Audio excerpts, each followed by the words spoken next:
I have to cough, so I'm going to go to you for comment, John. What do you think about that? Yeah, look, I mean, overall, I'm going to have to probably take some time off of doing this sort of content and just reflect on the fact that my lifelong belief that corporate America had our best interests at heart has been really shaken after I thought we could trust them. I thought they were being honest with us. I know. Now I don't know what to believe. Is corporate America going MAGA? Well, that's the question posed in this new Financial Times article. And it seems that in a lot of ways, the answer is a pretty definitive yes. You will not believe a quote from one banker, and we're gonna get to that in just a minute. You do not wanna miss it. But first, let's actually get into the central question that this FT piece is trying to get to, which is whether executives and bankers are embracing MAGA conservatism. Now, we've seen all sorts of tech giants and billionaires eagerly kissing up to Trump, right? Kissing the ring because they're expecting some cookies in return. They've donated millions of dollars to his inaugural fund. They've taken trips to Mar-a-Lago to wine and dine with Trump. And like Mark Zuckerberg, they've adjusted their company policies to align more with the MAGA culture. Last week, Jeff Bezos, for instance, Jeff Bezos is Amazon announced their plans to pay $40 million for a behind the scenes documentary about Melania Trump. And so I have to cough, so I'm gonna go to you for comment, John. What do you think about that? Yeah, look, I mean, overall, I'm gonna have to probably take some time off of doing this sort of content and just reflect on the fact that my lifelong belief that corporate America had our best interests at heart has been really shaken after I thought we could trust them. I thought they were being honest with us. I know. Now I don't know what to believe. It seems like, look, I understand this is gonna come off as really cynical and callous. It seems like they're just cosplaying whatever they have to get as much money as possible. Obviously that's not what it is, but that's what it looks like. How's your cough? I know, just think it went well. It went well. I did what I needed to do. Now I'm back. Now look, as the Financial Times puts it, Bezos's rush to cozy up to the Trumps has been matched by corporate executives across America as tech billionaires, financiers, and the leaders of some of the United States' best known consumer groups hurry to adjust to a more conservative zeitgeist in the wake of Trump's election victory and the Republican sweep of both houses of Congress. Companies are scrapping diversity, equity, and inclusion departments, cutting their support for radical diversity charities, and dropping out of climate change groups. They are also scrubbing anything that could be perceived as woke from public statements, corporate documents, and advertising. And many are just blatantly speaking out in favor of conservative policies and ideals. Some in the corporate world, for instance, and liberal politicians obviously aren't happy about this, but others are thrilled, according to the Financial Times. So even the way people on Wall Street talk and interact is changing. Bankers and financiers say that Trump's victory has emboldened those who chafed at woke doctrine and felt they had to self-censor or change their language to avoid offending younger colleagues, women, minorities, or disabled people. So now we get to the comment, the quote that I was referencing a little earlier. So this top banker, who definitely has the right priorities, okay? He's really focusing on what matters in life, gave this banger of a quote to the Financial Times. Get a load of this. Quote, "I feel liberated. We can say the R word and the P word, which is sometimes used as a nickname for cats, without the fear of getting canceled. It's a new dawn." Those sentences don't go together. Like, I just want to say the R word. It's a new dawn.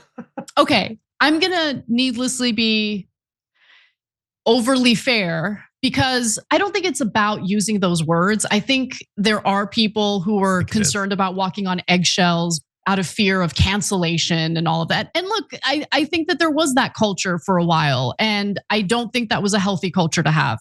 That said, don't reference these specific dumb words as the new dawn. Like yes, you can raise concern about cancel culture. But like, again, referencing these specific things is really weird. It seems super petty. But anyway, clearly for most corporate people or corporate goons, this shift goes beyond being able to say slurs or being able to insult women in the workplace, which you probably still shouldn't do, by the way. These companies have a lot to gain financially, and I think that's what they're really excited about. So for many, the new administration offers a welcome opportunity to roll back some of the tighter rules enacted during President Joe Biden's administration and bend tax and regulatory policies in their favor. That's what they want. So look, leading up to the election, if you guys can remember, there were a lot of conservatives in the media talking about how they hate corporate America. They want to go after corporate America. But their reason for wanting to do so was very different from what the left wanted to check corporate America for. The left was worried about things like wage theft, things like scamming consumers, screwing over workers. What the right was annoyed by was that corporate America was going along with woke policies, right? Implementing diversity, equity, and inclusion policies, that kind of stuff. And so now that the Trump administration is going to be in charge, they're still going to want favors from the federal government, and they're more likely to get those favors if they scrap the so-called woke policies that the Trump MAGA world has been railing against for some time now. In addition to that, some Wall Streeters also feel able to embrace making money openly without nodding to any broader social goals. God forbid they have to do that. Most of us don't have to kiss ass because, like Trump, we love America and capitalism, one said. That means we love making a bunch of money and we love everything being set up so that we make more money. Yeah. I love it. Some Wall Streeters like, finally, we can just make money. Yeah, they've been so distracted by social goals of late. Yeah. As Avenger Dragon pointed out, I feel like all these conversations about the effect that wokeness has had on everything is so disconnected from what's really happened. The stock market has been the highest it's ever been under Joe Biden. Yep. The idea that whatever he's done culturally or in terms of law has limited them is just factually untrue. Donald Trump could not get the stock market to where Joe Biden did. They say the same thing about like drilling for oil. We export more oil than we literally ever have before. I feel at some point, like if you're saying something is holding it back, but it's better than it's ever been, you should have to explain yourself a little bit. I think for some of them, they do just want to say these words. I think that for them, the ability to say certain taboo words make them feel strong and better. They finally get to use the words for the people they don't like. It comes up so often on social media. It's clearly very important to these sorts of people, but also for the right, I think it's really important to them that they see people like us critiquing corporations that are out of control and screwing people over and getting away with murder. And for them, it's like, well, I want to feel like I'm fighting against something.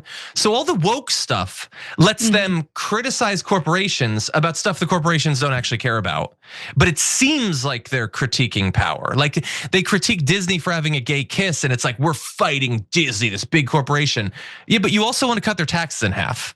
Like the critiques you're making are sideshows to the actual concerns. And I hope that people don't get distracted by the difference between those two things.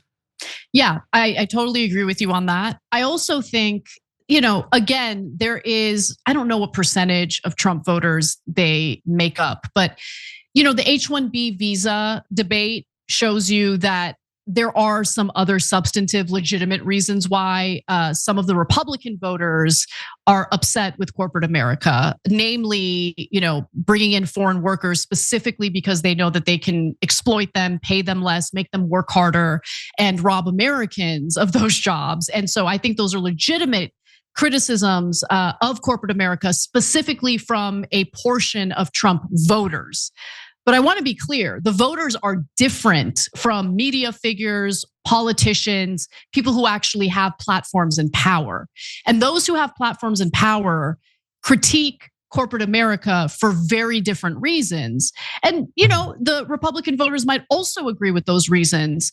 But the people who have any power are not really worried about these corporations screwing over American workers or bringing in foreign workers who take jobs away from American workers. They don't care about that. They just want to be able to use words like the R word or the P word, It's just so dumb. Anyway, all right. The other thing I should just note is even though Trump has already won the election, another way that these, corporate execs want to still have sway is they keep doling out money to Trump for his inaugural fund and things like that. The money is just pouring in at Mar-a-Lago. Trump doesn't have to lift a finger. Everyone's coming to him. We're looking at $500 million by June, and we're on track. Among the biggest fans are, of course, the crypto bros. Trump's super into crypto too. He's looking to make money off of it. So the crypto guys are just blowing it out. It used to be that $1 million was a big number. Now we're looking at some folks giving like $10 million or $20 million.